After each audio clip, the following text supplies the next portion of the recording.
అంటే ఒక్క మంచి మాట చెప్పాలంటే, డైరెక్ట్గా చెప్పాలంటే, దేవుడు మోక్షానికి వెళ్ళడానికి, మన పాపాలు క్షమించడానికి ఒక మంచి మార్గం పెట్టాడు.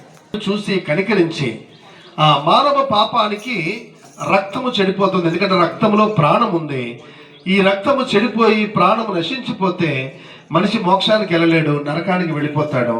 మరి అలాంటి పరిస్థితి వచ్చేటప్పుడు దాని నుంచి విడిపించడానికి మనకంటే ముందున్న వాళ్ళు పూర్వభక్తులు అందరూ చెప్పిన మాట, సర్వపాప పరిహారం రక్త ప్రోక్షణం ఆవశ్యకం, తద్రక్తం పరమాత్మేన పుణ్యదాన బలియాగం.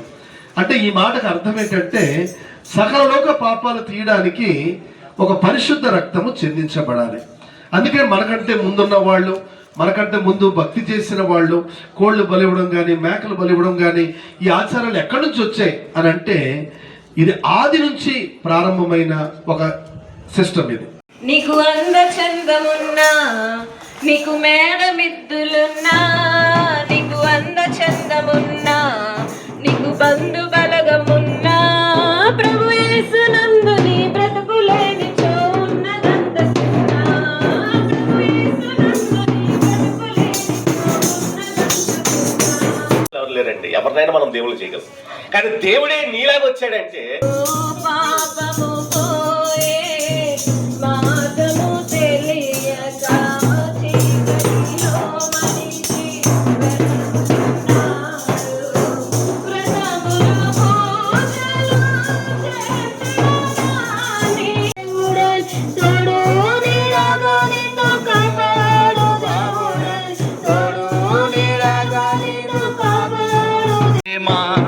అది ఎవ్వరు కొలువలేనిది,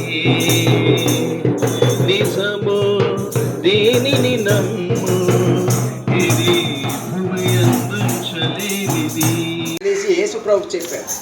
అదే మాట, అదే విశ్వాసం కలిగి అందరైతే యేసుక్రీస్తు ఈ నోటితో ఒప్పుకుంటారో, యేసు ప్రభు నిజమైన దేవుడే ఈ నోటితో ఒప్పుకొని మార్గాలు జీవం మరణం, రెండే రెండు మార్గాలు జీవం మరణం, ఒకటే మోక్ష మార్గము యేసే ఆ మార్గం, ఒకటే మోక్ష మార్గము యేసే ఆ మార్గం, యేసే ఆ మార్గం. అటువంటి దేవుడండి నేను ప్రకటిస్తున్నాడు. ఆయనే ఈ భూమి ఆకాశాలను కలిగి చేశాడు. ఆయన తప్ప మరొకడు లేడని నేను చెప్పడానికి సందేహపడట్లేదు.